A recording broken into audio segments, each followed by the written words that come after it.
Et salut à tous les amis, c'est CryptoPartage, c'est un plaisir de vous retrouver pour cette vidéo un petit peu spéciale. Vous l'avez très certainement vu au titre qui a dû vous faire peur, mais ne vous inquiétez pas, non, le Bitcoin n'est pas à 15 000 $, ou je ne prévois pas qu'il retourne à 15 000 $, mais c'est une vidéo spéciale aujourd'hui. Pour ceux qui ont eu l'œil, vous l'avez peut-être remarqué, mais nous sommes à l'ADJ numéro 300, donc j'ai voulu marquer le coup.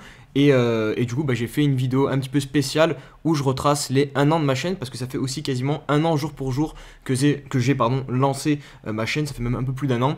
Donc voilà, je vais vous laisser avec une petite compile des moments forts, si je puis dire, de la chaîne, mais surtout des crypto-monnaies. Donc je pense que ça va vous faire un petit peu de nostalgie. Personnellement, quand j'ai vu ça, ça m'a fait énormément de nostalgie, et j'espère que cette vidéo va vous plaire.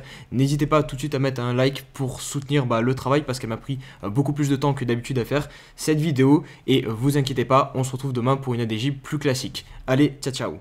Il atteint les 17 000 $. Pour l'instant, à l'heure où je tourne cette vidéo, il est 15h. Il est en train de lutter pour passer au-dessus des 17 000 $. Donc regardez-moi ce chart, les amis, c'est magnifique. Pour tous ceux qui n'y croyaient plus ici au Bitcoin, il est en train de revenir. Et revenir très fort.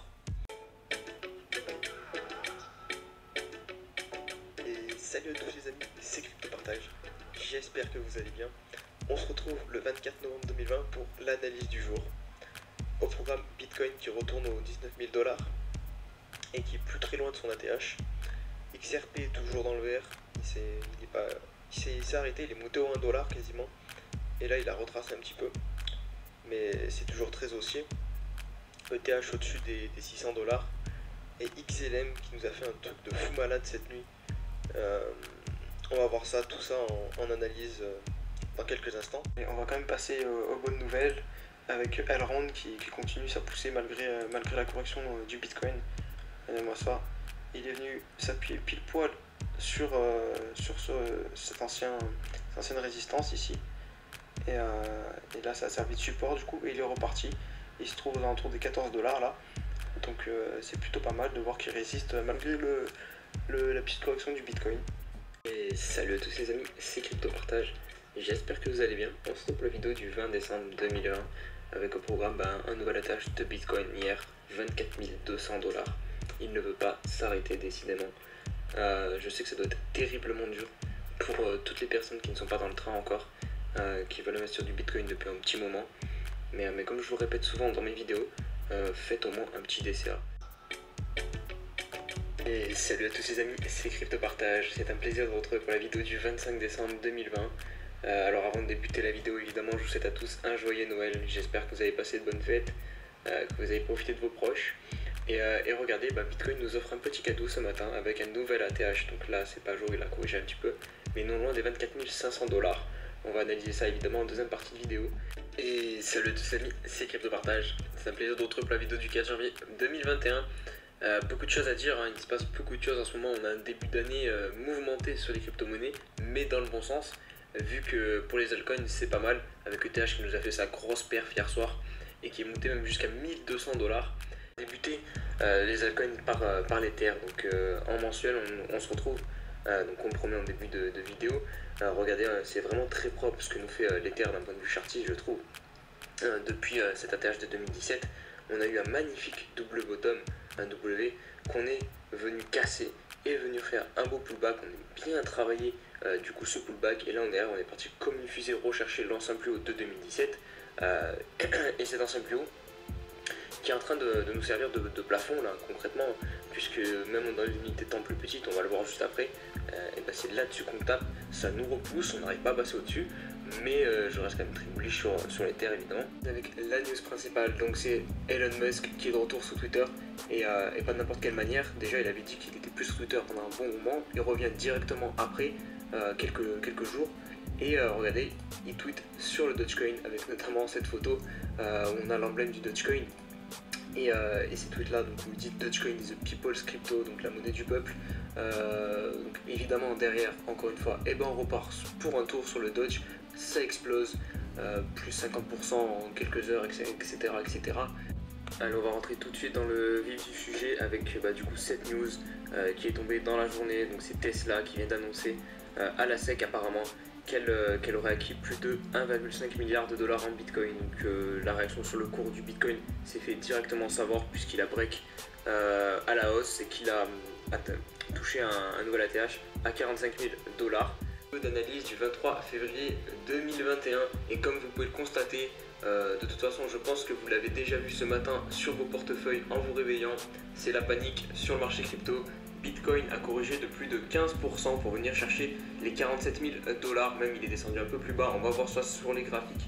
Je vais vous partager ce graphique qui va pas faire plaisir à tout le monde puisqu'il indique un potentiel top de ce bull run pour Bitcoin, donc c'est le PI Cycle Top Indicator. Donc là vous avez l'historique de janvier 2013 à janvier 2015, mais on a l'historique qui va suivre après et avec notamment du coup ce qui nous intéresse 2021. Mais d'abord je vais vous montrer ce qu'on peut constater dès que la courbe rouge croisée est passée au-dessus de la courbe bleue. Vous voyez, hop, 3 jours plus tard à peu près, on avait le top du bull run en 2013. Pareil ici, on a eu un gros top, hop, et derrière on a corrigé. Maintenant on passe à 2017, vous voyez, hop, les courbes se croisent, la rouge passe au-dessus, hop, derrière, on a le top qui est indiqué du bull run. Et regardez aujourd'hui ce qui est en train de se passer. Malheureusement, les deux courbes vont se croiser, donc ça pourrait indiquer un top du bull run. Donc voilà, c'est à prendre encore une fois. Je me dois de partager toutes les hypothèses possibles. Et celle-ci en est une, voilà, l'indicateur nous montre clairement qu'on a atteint un potentiel top actuellement aux alentours des 65 000 dollars. Donc voilà, il faut le prendre en considération parce que évidemment si vous prenez que les graphiques qui vont dans l'autre sens et les hypothèses qui vont dans le sens d'un Bitcoin à 150 000 dollars ou 200 000 dollars, vous ne serez peut-être pas objectif. Donc voilà, n'hésitez pas à me dire en commentaire ce que vous pensez de cet indicateur, si vous le trouvez pertinent ou non, parce que évidemment si un top arrive du Bitcoin à 65 000 dollars actuellement là, je pense pas que toutes les personnes soient prêtes à ce scénario. Et salut tous les amis, c'est Crypto Partage, c'est un plaisir de vous retrouver pour cette vidéo d'analyse du 19 mai 2021. Malheureusement voilà, on se retrouve avec une map entièrement dans le rouge. Bitcoin a décidé de refaire un tour par le bas sous les 42 000 dollars, il est venu toucher même les 38 000. Donc là il est actuellement à 39 000 et quelques au moment où je tourne cette vidéo. Crypto Fear and Greed qui atteint un niveau très bas, donc 11 nouveaux records. Je pense que ça fait un très long moment qu'on n'a pas atteint ce niveau-ci. La dernière fois c'était pendant le crack Covid tout simplement, on avait atteint des niveaux comme 9, je suis en train de voir ici. Donc voilà, on est à peu près sur, sur le même niveau de peur que lors du crack Covid pour vous situer un petit peu l'intensité du crash qu'on avait vécu hier. Et on est très éloigné de la ligne du stock to flow. Regardez ici en bas, c'est tout simplement quand on est côté vert, c'est l'éloignement négatif et du côté rouge c'est niveau positif. Donc là on atteint tout simplement le point bas historique, jamais le stock to flow n'a été aussi éloigné à la baisse. Donc voilà, si on se fie à ce modèle-ci, en théorie on devrait avoir une réaction du Bitcoin. Voilà, on atteint un point bas, on doit avoir une réaction, on doit repartir par le haut, parce que vous voyez à chaque cycle haussier, à chaque fois on a réussi à atteindre le plateau qui était annoncé par le stock to flow. Donc là il est vraiment collé au niveau des 100 000 dollars, donc on devrait voir un Bitcoin au moins à 100 000 dollars sur ce cycle haussier. Donc ça fait partie des indicateurs qui permettent aux bulls comme moi par exemple de rester positif sur le Bitcoin. Et salut à tous les amis, c'est Crypto Partage, c'est un plaisir de vous retrouver pour cette vidéo d'analyse du 5 octobre 2021. Vous voyez à l'écran le BTC,